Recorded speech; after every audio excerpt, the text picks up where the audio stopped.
let's start from beginning, the full lines, verse 40. Nehabhikramanaşosti pratyavayo na vidyate. Nehabhikramanaşosti pratyavayo na vidyate. Svalpamapyasya dharmasya trayate mahato bhayat. Svalpamapyasya dharmasya trayate mahato bhayat. So, while Bhagwan, in the previous one, 240, it was 39, where Krishna Bhagwan, he was saying that I'm going to teach you Buddhi Yoga, please listen, right? Now, 41, he started saying, Na iha, which means Neha, Na iha kramanashaha asti, which means, see, there are few things which is called as Pratyava. Pratyavaya. What is Pratyavaya? We have to understand, okay? You may sometimes do a good job, but when you don't do it in the right way, or with the right attitude, or with the right tools, the end result may not look that good, isn't it? Suppose if you are, you have studied well and you're writing an answer in the answer paper, right? What happens if your pencil is blunt, if it is not sharp? How will be your writing? It will not be that good. Your handwriting will not be that good, correct? It'll not be that good. So what happens is, the person who is looking at the paper will not know your knowledge. He will just see the presentation and say, it doesn't look neat for me. So I will reduce 5 marks for neatness, because it's not neat. Why it is not neat? Because the tool you used is not sharp enough, the pencil. Correct? Similarly, that is called Pratyavaya. Pratyavaya means it is an obstruction. It is a failure in achieving the best result because of either not doing the things right or using the wrong tools to perform various actions. In our daily life also, when we are, for example, cutting vegetables, let's say if the knife is not clean, if it was used for, let's say, cutting an onion or something in the previous night, it will be smelling bad. With that, if you cut a mango and offer that mango to someone, while eating that mango, you say, some onion taste is coming to me in this mango. You know, I'm not happy. I can't eat this. Sorry. I don't need this. Gone. Mango, such a beautiful fruit, having no fault of its, right? It was so beautiful. It was so yummy. It was so sweet. But then the offering that was made by cutting it using a tool that was not clean. See, your intent was good. You wanted to serve the guest, right? You picked the right juicy fruit, but the tool that you used is not right. So what happens is, in such a case, the guest is not happy. That is called Pratyavaya. Any scriptures, when we do a puja, when we do a ritual at home, when we pray to the God, we do a lot of things, starting from, lighting the candle. From there, we do, we do dhupam, right? You show incense sticks. And then you also offer some naivedyam for Bhagwan, right? We present something to the Bhagwan. So whenever we are doing all this, there is a proper sequence in which you have to do. Like, for example, if you are my guest, you come to my house, okay? And I offer you at the dining table, I offer you all the food. In Indian eating system, what is the last item that we usually eat? What is the last that we eat? Yeah, Manasvi? Perugu? Yeah, curd rice, right? Yogurt rice. So that is the last thing we eat, perugu. Now, what if I offer you that as first? Then you would think that, oh, this guy doesn't have anything else to offer and he's offering me perugu. That means this is the only thing I must eat. And then after eating that, you will wipe off your hands, you'll clean your hands and say thank you. But there will be a dissatisfaction in you that you are not fed properly, right? So here I had other items, but what I did, I changed the sequence. Krama. There is a krama, there is a sequence to everything, right? So I changed the sequence. When I changed the sequence, what happened? The guest felt unhappy. The guest who was supposed to feel so good, he or she felt really unhappy, right? So this is a Kramanasha. This is a Pratyavaya because of sequencing problem. Okay. For, let's say for a farmer, when he puts a plant into the ground, right? Before that, he tills the ground. He makes it loose, the soil gets loose. And then so that hydration happens into the soil. Then comes the seeds, right? Then comes the water. Once the plant grows a little, then comes the manure, fertilizers and all, right? All these things happen in particular sequence. What if he does exactly the opposite sound? Let's say he forgets to loosen the soil and directly put seeds into the soil. What will happen? Because of lack of aeration and oxygen, the sprouts will not come out. And the seed will just die on its own. There will not be a crop. Productivity will be less. This is what happens when you play around with the sequence. So there are certain things that are to be done in a particular sequence. You cannot eat first and then take a shower next. Right? So there is a sequence to everything. Now that sequence, when it is lost, there are results are not something which you would appreciate. Okay. So here Bhagavan is saying that you don't have to worry about Buddhi Yoga. Buddhi Yoga is such a beautiful act that does not have anything to do with sequence. Even if you do a sequence here and there, it is okay. Never mind, there will not be any pratyavaya. There will not be a failure of result. There will not be a goal that is unachieved. You can do it in any sequence you want. Best example for Buddhi Yoga is reading this book called Bhagavad Gita. It is said that reading Bhagavad Gita is nothing but Buddhi Yoga. It is nothing but Buddhi Yoga. What is Buddhi Yoga? Buddhi ante enti? Intellect, right? Yoga means what? We have already discussed. What is yoga? Yoga is unifying, merging with God. So what is now Buddhi Yoga? Our intellect merging with God, which means what? Every moment, whatever we are doing, whatever we are thinking, tie that thought to God. Suppose I am helping you. I should say, this is not me helping. This is God actually helping. He is just using me as a tool. Simple example. Now this activity that I'm doing, I'm tying back to God. This is called tying back to God. That is the only way we can merge with God. All the thoughts that come into my mind, I would say, Bhagwan, it's all because of you that I'm able to think this way. Give me good thoughts, please. Right? So that way we are connecting with God at every moment. This is called Buddhi Yoga. Now Bhagwan is saying it doesn't matter whether you are doing it one way or the other. As long as you are doing it, it is good enough. So na neha bhikramanasho asti, which means there is no problem in changing the sequence. Bhagavad Gita, when you are reading, you don't have to really read like Harry Potter book from chapter 1 to chapter 18. You can start anywhere. You can start anywhere. Right? You can always flip around and then take whatever comes into your in front of your eyes, you can start reading it. That is the beauty of the scripture. You will still be connected to Paramatma at every moment when you are reading this scripture. So this is one good example for that, right?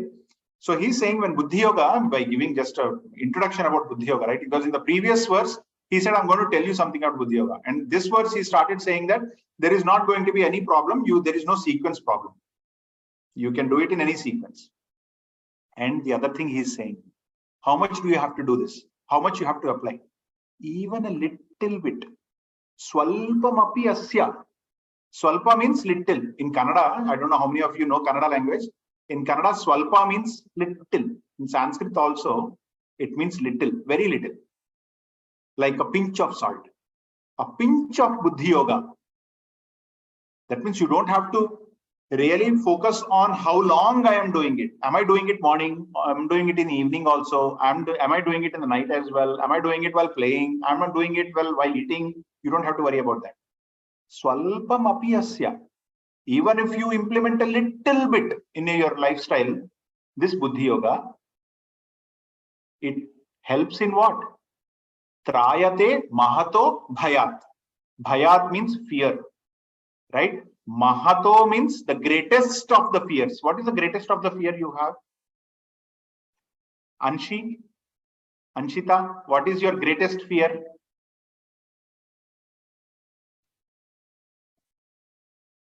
Anshita, you are there? Okay. Kriti, what is your greatest fear, Nana? Sir? What is your greatest fear? What do you fear about?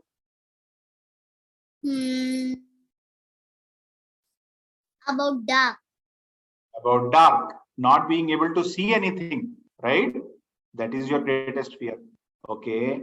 Varsha Vidra, you raised your hand. What is your greatest fear? I am afraid of being left alone. Left alone. Loneliness is the biggest fear for you. Manasvi, The dark. you are feared about the dark, right? So it is about not being able to see anything. And so what if it is dark? Why you have to be fearful of it? Because you can't see anything. You don't know what's gonna come out. Yeah. So you don't know what is going to come out. Come out and do what?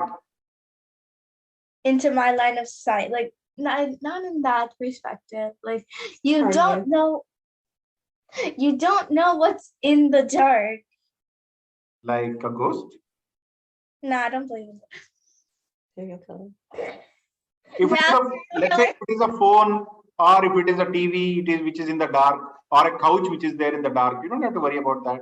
But still, you are saying you are fearful. Fearful of what? Think about it. Think and tell me. Yeah, Sheetal? She's scared of harming herself by accident or getting harmed. Okay, Gautam? Vulnerability of what? What vulnerable?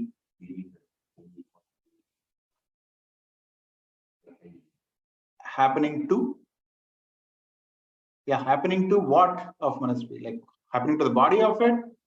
Yeah, so you are worried that your body is going to be hurt when it is dark by something or the other. I will tell you what is the biggest fear of a human being. The biggest fear of human being is losing his life. Every moment when you, let's say all of a sudden there is a disclaimer that comes in the TV that today you don't sleep because if you sleep tomorrow you're not going to wake up. That will be your last day in life. How many of you are going to sleep? Right? It is difficult. That is the biggest fear. Yeah, Akshita, Anshika? Yeah, you don't mess with my sleep. You don't No, mess with I your sleep? because I die peacefully. Also, my camera's not Exactly. working. I die peacefully if I sleep. Then we're Now not. for saying this, we are all saying it fine. But when it really comes on to someone's life, it is very, very hard to say, I'm okay giving away. Right? That is the biggest fear one would have. Why do you think we have insurances, medical insurances and everything in place? So that we live a healthy life. What do you mean by healthy life? Which means a longer life. Right? Now, So we don't Bhagwan die. is saying, while doing Buddhi Yoga, if you are implementing Buddhi Yoga, whatever is your biggest fear, which means whatever is your biggest attachment, will be lost.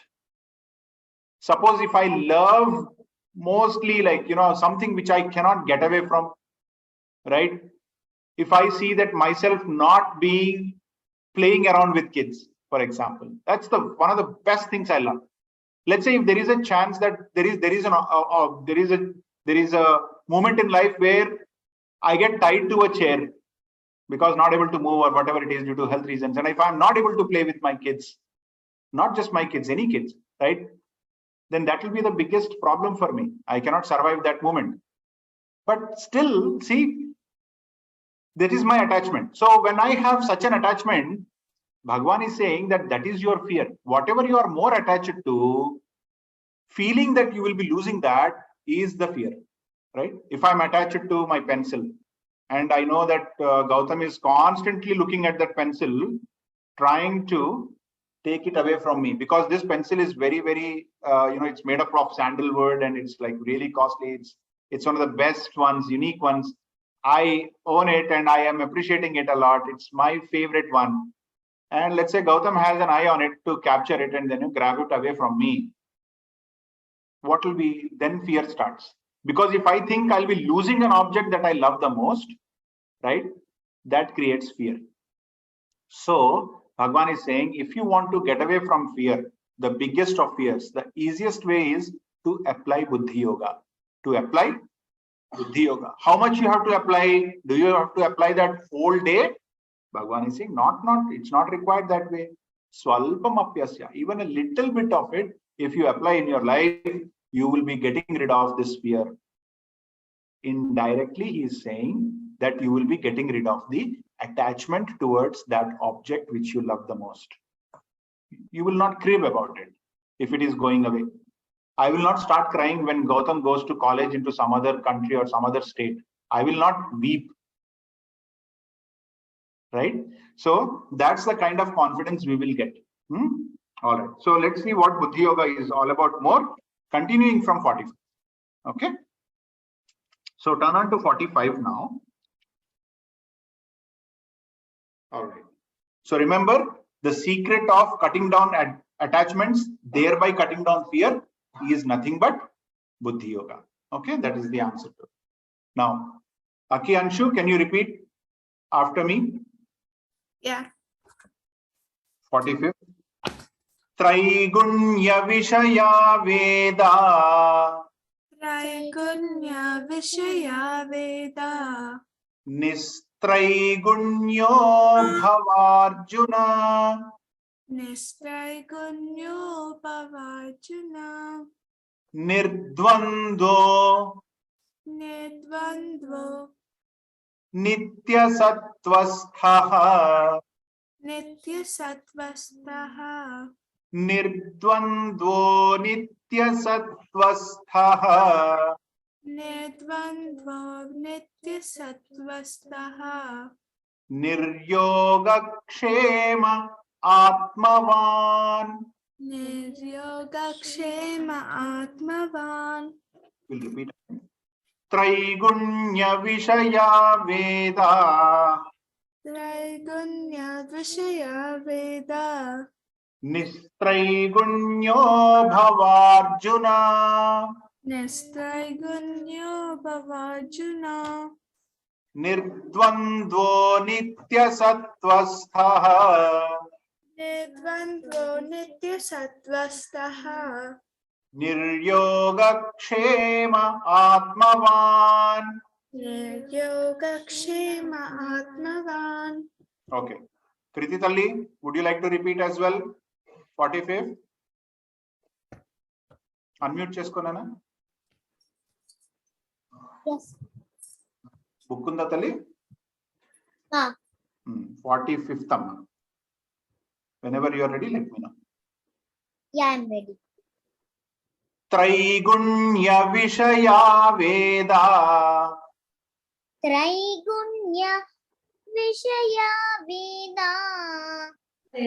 Nistraigunya Bhavarjuna.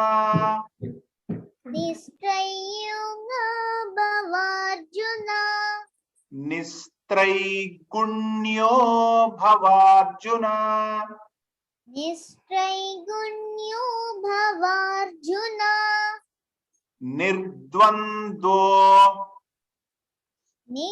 Nirdvando. Nirdvandvo. Nirdvandvo. Nirdvando. Nitya Sattvasthaha. Nitya Sattvastaha. Nitya Sattvasthaha. Nitya Sattvasthaha. Nitya Sattvastaha. Malli cheppu. Nirdvandvo Nitya Sattvasthaha. Nirdvando. Nitya Sattvastaha. Niryogakshema Atmavan. Niryoga kaschima. Niryogakshema. Nirgokaschima. చూడమ్మ సరిగ్గా చూడు. నిర్యోగక్షేమ. నిర్యోగక్షేమ ఆత్మవాన్. Niryogakshima atmaha. Atmavan. Good. So here Bhagavan is saying that Traigunya Vishaya Veda, all the Vedas, mana scriptures unnai kada, all the Vedas that we have Upanishads, we have Brahma Sutras, we have Itihasas, we have Puranas, right? We have Bhagavad Gita. This is also one of the Veda. So all these Vedas concentrate on, they tell you about three gunas. They always talk about three gunas. There are three gunas. We discussed, right? So when we were talking about Swadharma, you remember, we talked about three different attitudes in which we work. One is laziness, ignorance, not able to do anything. Second one is passionate, very passionate, energetic, always aggressive. Third attitude was being calm, silent, observing everything, listening carefully, helping others, soft spoken, right? Three different attitudes. Our Vedas also has got everything that relates to these three gunas. All the things that are spoken and mentioned in Vedas have been, like most of the rituals that are mentioned, will require the application of these three gunas, these three qualities. Okay. What Paramatma Krishna is saying is, Arjuna, you go beyond these qualities. How many of you want to become doctors here? Manasvi wants to become doctor. Kriti wants to become a doctor. A veterinary doctor is also fine. Some doctor. Okay. So Sheetal wants to become a doctor. Anshika wants to become a doctor. Now I have a question for you guys who wants to become doctor. If you have to treat a patient, what is the first thing you will do? What are the things you will need? Manasvi? Well, first you have to figure out what's bothering him, like what's his problem, what is it illness, How will you know? by examining him or her. Examining. Good. So you want to examine. You want to be able to see what's going on, right? What are the different things we use in hospitals to examine? Kriti, what are the different things that are used in the hospital to examine some patient? Telescope. Microscope. Injection. Microscope, X-ray, right? X-ray. Injection. Then there are some lenses that you can use, correct? Varsha Vidira, what all different things that you use? What are the different things that doctor looks at when to decide what patient is going through? They like look at you and then they like try to like find out like what's wrong and stuff. They will see the reports, right? They will see all the reports, medical reports. Yeah, Right? based on reports. So if a doctor has to treat somebody, the doctor has to be aware of the problem. He should be able to see the problem, right? Now my question to Manasvi, can a doctor see into himself? Like, can he treat himself? Have you ever seen a doctor treating himself? No, right? Gautam, can a doctor treat himself? No, he Well, cannot. he can because he's trained to do that. But since he's a doctor, he knows how to keep himself healthy and what to. No, what I'm saying is, I'm assuming that he is not healthy and he is to be healed.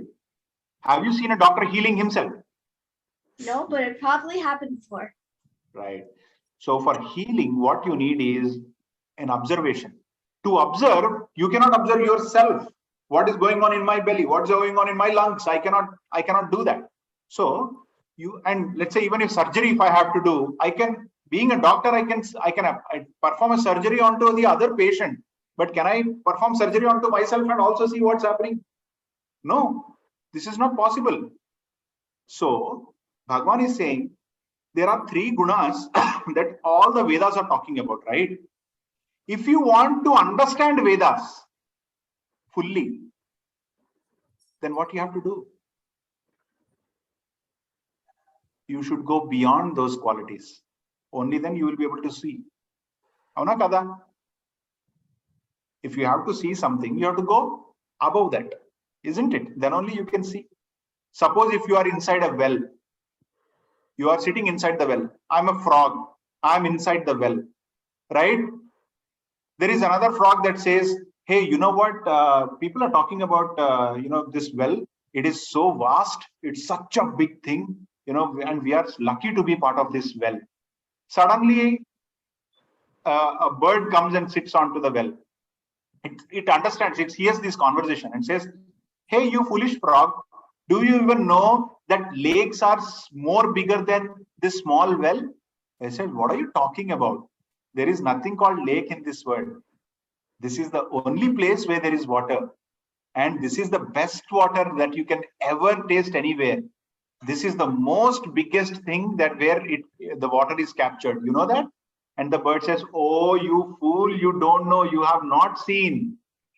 Come out of the well. I'll take you on my shoulders. I will show you what a lake looks like. To see the lake, the frog has to come out of the well, sit on the back of a bird that can go beyond and above the lake, and only then the frog can appreciate the beauty of the lake. And then realize, oh my God, I was thinking well is the only biggest thing available. Look at that lake full of water. It's the same taste that I had in my small well, but look at the water, it's so big. And then they were discussing. Then bird says, hey, didn't I tell you? Didn't I tell you that this lake is going to be bigger than your well? Now you realize? Says, yeah, I'm flying higher. I can see now. And then while this discussion is happening, an eagle watches this discussion and says, you both are fools. Why? You haven't seen an ocean yet. You should see the ocean. An ocean is much, much, much vaster than this tiny little lake that you're talking about. And then this small bird that does not fly to the oceans, he says, no, there is nothing like that, Mr. Eagle. And he says, okay, fly along with me, I'll show you. He goes much higher, 30,000, 40,000 feet higher, and then takes them on top of the ocean and says, now look at that. That's called ocean. This frog is like out of his mind. Bird is fully surprised. He says, oh my God, this is ocean? Wow, such a vast thing. I never thought this existed. Now, this is the same thing. If you have to understand the Vedas that are bound by various activities like puja, yajna, service, offering, this is all about that, the various activities that are mentioned in the Vedas. These are tying to the three qualities of ours, which is sattva quality, rajas quality, and tamas quality. These are the three qualities we have. Tamas is the laziness, like don't do this, don't do that, feel relaxed. All these we apply when we are understanding the Vedas and applying the actions out of those Vedas, right? Some of these we misinterpret also. We sometimes misinterpret what is being told, right? Just because Bhagwan is saying, Yuddhasva, get up and fight to Arjuna, we think fighting is okay. So I'll start fighting with Gautam, I'll start fighting with Sheetal. Just because Bhagwan said fighting is okay. No, you have to understand the context there. So because of my tamoguna, I can interpret the Veda in a very, very wrong way, right? Bhagwan is saying to really understand Vedas, to really understand the essence of that Veda, what you have to do, you have to be that eagle that flies way above these three gunas, these three qualities, get out of those, stay away from that, and then understand the Vedas. Then you will know the true sense of Veda. What these scriptures are talking about, you will know. If you're cranky, if you're not in a good mood, you sit in front of the book and then you start reading. There is nothing that you are going to understand about this scripture. This is exactly what Bhagwan is trying to help us. Now, any good activity when you are doing, understand that these three qualities, these three attitudes in you will be obstructing the normal regulation of that activity. if you have to do that activity in the best possible way, we have to come out of those 3 gunas as well. Only then we will get the perfect execution of that activity. Now, Bhagwan is saying, continuing and saying in the second line, nirdvandvo. Don't show disparity. Dvandva means pair of opposites. What are pair of opposites? Can somebody give me pair of opposites? Yeah, got it. Huh? Sugar, salt, pair of opposites. Okay, let us take it as that. Okay. Happy, sad. Happy, sad. Very good example. Happy and sad. Hot and cold. Hot and cold. Absolutely. Fabulous example. Very nice. So these are all pair of opposites. Bhagwan is saying, stay away from pair of opposites. Don't invite them in your life. Don't appreciate them. Don't honor them. Which means what? Don't get afraid when it is a situation of sadness. Don't overly get excited when it is a situation of happiness. Simple. Don't pamper that emotion, is what Bhagwan is saying. By that, you will be away from the pair of opposites. See, if I love this phone a lot, right? And that's why I bought it. Now, what happens if it breaks like this? I will be sad. The moment I bought this phone, I was happy. And when it breaks, I am sad. So Bhagwan is saying, just because you are happy, you will be sad when you lose that object. So stay away from being too excited when you get something good, or feel too bad when you lose something that is of your interest. Stay away. Nirdvandvo. And then he uses a beautiful word called Nitya Sattvastha. What does that mean? Out of these 3 qualities, I told you there are 3 qualities, right? Who can repeat after me? Kriti. The first quality is called Tamo Guna. Tamo Guna. The second quality is called as Rajo Guna. Rajo Guna. The third quality is Sattva Guna. Sattva Guna. Okay. Tamo Guna, Rajo Guna, Sattva Guna. These are 3 qualities which are there in us. Tamo Guna is the quality that makes us lazy, makes us not to hear, makes us to postpone things, right? Those are due to Tamo Guna. The Rajo Guna in us helps us do our activities with passion, with interest, with lot of zeal, lot of greed, with lot of pride when we do something. That is Rajo Guna. Sattva Guna is our ability to stay calm and do something as a benefit to others. Whenever you're thinking about others and their happiness, you are in that Sattva mode. So what Bhagwan is saying here, Bhagwan has said, you apply Buddhi Yoga a little bit, that's fine.